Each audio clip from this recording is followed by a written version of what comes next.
کیسے ہیں سب اہل القرآن؟ الحمدللہ رب العالمین۔ قرآن کی اتنی پیارا سیشن ہوتا ہے کہ دل بہت خوش ہو جاتا ہے۔ کس کو نہیں چاہیے لمبی عمر اور رزق میں برکت؟ تو صلہ رحمی کا بہت اچھا ریمائنڈر، اور اس پہ اللہ تعالیٰ ہمیں بہت باعمل بنا دے۔ آج کی بہت خوبصورت حفاظت کی دعا دیکھتے ہیں، اس کا ترجمہ دیکھتے ہیں۔ میں اللہ کی پناہ مانگتی ہوں اس سے کہ میں حقیر عمر کی طرف لوٹائی جاؤں، اور میں اللہ کی پناہ مانگتی ہوں بخل سے، بزدلی سے، اور میں اللہ کی پناہ مانگتی ہوں سینے کے فتنے سے اور لوگوں کی سرکشی سے۔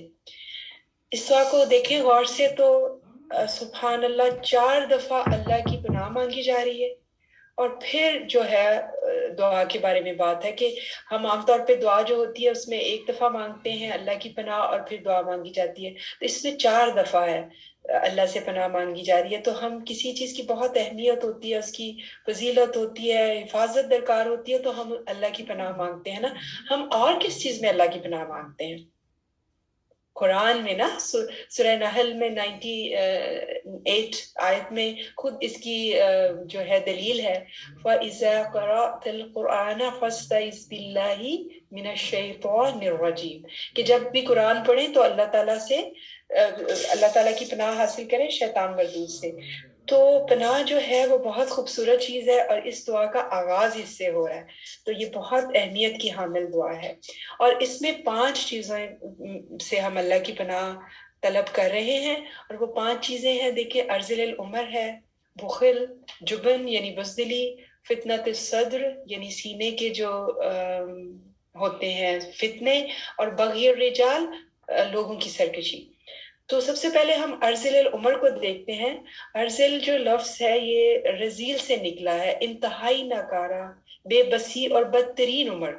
اس میں کیا ہوتا ہے، انسان کی قوت ختم ہونے لگتی ہے، جسمانی اور ذہنی دونوں طور پر، یعنی کہ اس کی عقل کام کرنا چھوڑ دیتی ہے، بہت کم ہو جاتی ہے، اور پہلے وہ جن چیزوں کو کرنے کا بہت کیپیبل تھا، بہت اس کو زوم تھا کہ میں بہت اسٹرانگ ہوں، میں بہت کچھ کر سکتا ہوں، اس میں بہت کمی آنے لگتی ہے۔ اور سورہ نحل کی آیت نمبر 70 اس کی اور وضاحت دیکھیے اس کو سمجھنے کے لیے، وَاللَّهُ خَلَقَكُمْ اللہ نے تم کو پیدا کیا، ثم یتوفاکم پھر وہ تمہیں موت دے گا، ومنکم من یرد الی ارذل العمر اور تم میں سے کچھ ہیں جن کو وہ ارذل العمر کی طرف لوٹا دے گا، لکی لا یعلم بعد علم شیء یعنی کہ اس طرح کی کہ علم آنے کے بعد وہ کچھ نہیں جانے گا، لا علم ہو جائے گا۔ ان اللہ بے شک اللہ تعالیٰ علیم قدیر بہت علیم ہے، بہت قدیر ہے۔ تو اس میں اصل میں انسان کو اس کی حقیقت، انسان کی حقیقت بتائی جا رہی ہے کہ اے انسان تو ہمیشہ ایسا جوان، توانا، خوبصورت، ذہین ایسا نہیں رہے گا، یہ سب چیزوں میں کمی آ جائے گی۔ اور اس کو ہم ایک اور مثال کے ساتھ سمجھتے ہیں کہ اگر ایک 80 سال کا بوڑھا ہے، وہ شخص وہ اپنے سارے کام خود کر رہا ہے، اور مسجد میں نمازیں پڑھنے کے لیے بھی جاتا ہے، جب گھر میں ہوتا ہے تو اپنے پوتے پوتیوں کو قرآن پڑھاتا ہے، گھر کے کاموں میں حصہ لیتا ہے، باہر نکلتا ہے، پودوں کو پانی دیتا ہے، یعنی کہ وہ ایک بھرپور زندگی گزار رہا ہے۔ اور ایک اور شخص ہے، وہ چاہے اس سے 10 سال چھوٹا ہے، 70 ہے یا اس سے بھی کم ہے، لیکن وہ کیا ہے کہ عمر کے اس پہ ایسی کنڈیشن ہے اس کی جسمانی اور ذہنی کہ وہ اپنے کام خود نہیں کر پا رہا، اس کو دوسروں کی ہیلپ تو کیا، اپنے کاموں کے لیے بھی دوسروں کی مدد ہے اور ڈیپینڈنٹ ہے۔ وہ کھانا اس کو بیڈ پہ دیا جاتا ہے، اور کبھی کبھی واش روم کی بھی ضرورت پڑتی ہے، اور سب سے زیادہ کامن جو آج کل آپ دیکھتے ہیں فارگیٹفلنس، یہ الزائمر اور ڈیمینشیا، کہ انسان سب کچھ سمجھ کے سب کچھ بھول جاتا ہے، اور وہ بالکل ایک چھوٹے بچے کی طرح ہو جاتا ہے۔ تو اس کی کتنی زیادہ ٹیک کیئر کرنی پڑتی ہے، کن کن چھوٹے بچوں سے کہیں زیادہ اس کا خیال کرنا پڑتا ہے۔ تو اس میں پوائنٹ یہ ہے کہ اللہ تعالیٰ چاہے تو ایک بندے کو 100 سال کا بھی وہ ہو اور وہ تندرست اور توانا اور اپنی بہترین زندگی گزارے اور دوسروں کے لیے بھی ہیلپ فل رہے، اور کچھ کو کسی بھی حالت میں وہ کسی مجبوری میں ڈال کے آزما سکتا ہے. تو ہمیں اللہ کیا یہ جو دعا ہے یہ بہت بڑا ہتھیار ہے, یہ ہماری تقدیر بدلتی ہے. ہمیں یہ دعا پورے شعور سے مانگنی ہے. کیوں؟ کیونکہ ہم چاہتے ہیں کہ ہم بھرپور زندگی گزاریں اور اپنی صحت کی بہترین حالت میں اللہ سبحانہ تعالیٰ کی بہترین عبادت کر کے جنت کے مستحق ہو. اللہ تعالیٰ ہمیں یہ دل سے شعوری طور پہ دعا مانگنے کی توفیق دے, آمین. اور پھر ہم دیکھتے ہیں دوسری چیز ہے بخل.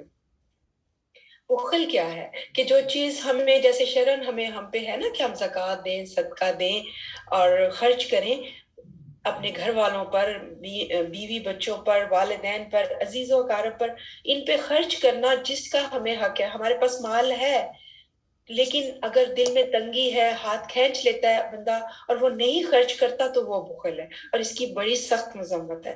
اس کی قرآن اور احادیث میں بخل کی بہت مذمت کی گئی ہے. سورہ لیل میں آپ دیکھیں گے آیت نمبر 8 سے 11 ہے, وَأَمَّا مَنْ بَخِلَ وَاسْتَغْنَى وَكَذَّبَ بِالْحُسْنَى فَسَنُيَسِّرُهُ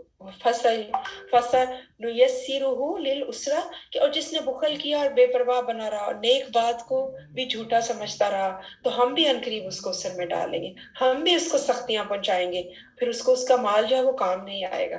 تو بخل جو ہے اس کے بارے میں نبی کریم صلی اللہ علیہ وسلم کی بہت سی احادیث ہیں. حضرت ابو ہریرہ سے روایت ہے کہ نبی کریم صلی اللہ علیہ وسلم نے فرمایا کہ حرص اور بخل اور ایمان دونوں ایک دل میں نہیں رہ سکتے, کیونکہ اسلام کا, دین کا تو ہمارا یہ ہے کہ دوسروں کو دیں, خوشیاں دیں, غریبوں پہ خرچ کریں, دینے والا رجحان ہے, گھوٹنے روکنے والا نہیں ہے. تو جب حرص اور بخل, بہت بخل ہوگا تو ایمان تو وہاں نہیں ہوگا. تو ہمیں بخل سے بچنا ہے اور اس کے لیے بہت سی دعائیں کرنی ہے. اور ہوتا اس لیے ہے کہ ہمارے پاس جو ہوتا ہے نا مال کی محبت اور لمبی عمر اور اس کی خواہشات, وہ ہمیں بخل پہ کہ ہم خود ہی خرچ کریں. ہماری پتہ نہیں کتنی لمبی عمر ہے لیکن اس کو یہ پتہ نہیں کہ اس کو یہ سب کچھ چھوڑ کے جانا ہے. اور اس کا بخل کا علاج ہے موت کی یاد, کہ اگر ہم بہت زیادہ موت کو یاد رکھیں اور اپنے عقیدے کو درست رکھیں تو ہم بخل سے بچ سکتے ہیں. پھر دیکھیں بزدلی کیا ہے. بزدلی بھی ایک انسانی کمزوری ہے نا, کہ اس میں بھی انسان کا خوف, انسان پہ مختلف طرح کے خوف رہتے ہیں, موت کا خوف, کچھ کھو جانے کا خوف. یہ سب چیزیں بھی کیوں آتی ہیں؟ صرف غفلت کی وجہ سے, اللہ کی پہچان نہ ہونے کی وجہ سے. جتنی اللہ کی معرفت ہوگی, جس کو یہ یقین ہو کہ مارنے والے سے بچانے والا اللہ سبحانہ تعالیٰ کی ذات بہت بڑی ہے اور مجھے کوئی ایک پتا بھی میرا ادھر ادھر نہیں کر سکتا, میرے جسم پہ کوئی ایک زخم بھی, ایک کانٹا بھی نہیں لگ سکتا جب تک اللہ نہ چاہے. جہاں ہمارا عقیدہ اسٹرانگ نہیں ہوتا, اللہ کے ساتھ ہمارا تعلق مضبوط نہیں ہوتا, ہم پر خوف اور بزدلی چھا جاتی ہے.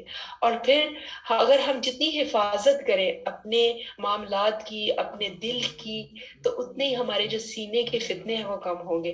جتنا ہم اللہ کے ساتھ تعلق مضبوط رکھیں گے, اپنے دل کی صفائی کرتے رہیں گے, قرآن کا اور نیک لوگوں کا ساتھ ہوگا, تو پھر ہمارا کم سے کم ہمارا جو ہے ہمارے دل کے فتنے ہوں گے. دل کی صفائی بہت ضروری ہے استغفار سے, اور لوگوں کی سرکشی سے ہم ضرور بچیں گے اگر ہم اللہ سبحانہ تعالیٰ کے ساتھ تعلق مضبوط کریں. اللہ تعالیٰ مجھے اور آپ سب کو بہت بہت اپنی حفظ و امان میں رکھے, دل سے دعائیں کرنے والا رکھے. اللہ ہم سے راضی ہو جائے اور ہمیں اپنا محبوب بندہ بنا لے, آمین. السلام علیکم ورحمۃ اللہ وبرکاتہ.